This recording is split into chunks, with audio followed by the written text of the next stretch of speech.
Hello mga kasangga, welcome back. May tanong ako sa inyo. Akala mo ba, mas maraming oil, mas safe ang makina? Like, mas marami, mas protektado? Well, hindi ganyan kasimple. Kasangga, today, pag-uusapan natin kung anong mangyayari kapag sobra ang engine oil na nilalagay mo sa motor mo. Bakit delikado ang sobrang oil? Kasangga, ang makina natin may tamang oil level lang talaga. May minimum, may maximum.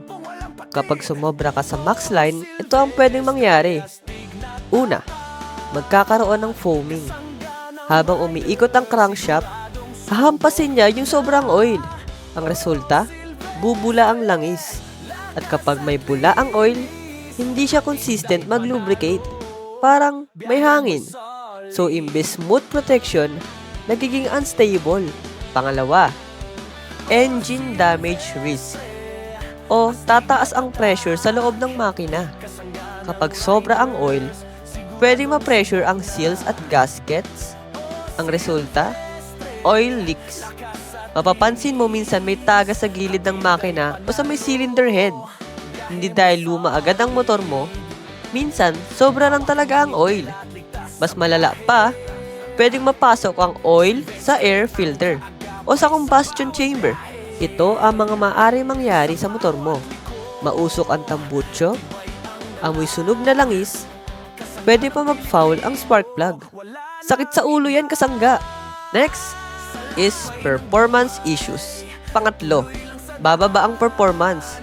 Dahil sa resista ng sobrang oil, parang nahihirapan ang makina umikot. Ramdam mo yan sa throttle response. Minsan, feeling mo mabigat ang andar. Hindi siya ganun ka-smooth kumpara sa tamang oil level. So, instead na ka nakatulong, nakasama pa. Kasangga, paano ko malalaman kung sobra ang oil ko? Simple lang yan. Check mo ang dipstick. Next, dapat nasa pagitan lang ng minimum at maximum. Huwag lalagpas sa max line. At siguraduhin mo na naka-flat surface ang motor mo habang nag-check.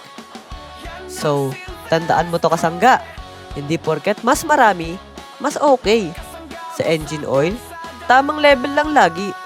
Follow the manufacturer's recommendation. Kung may natutunan ka today, share mo to sa kapwa mo, kasangga, para iwas overfill. Ride safe always, mga kasangga.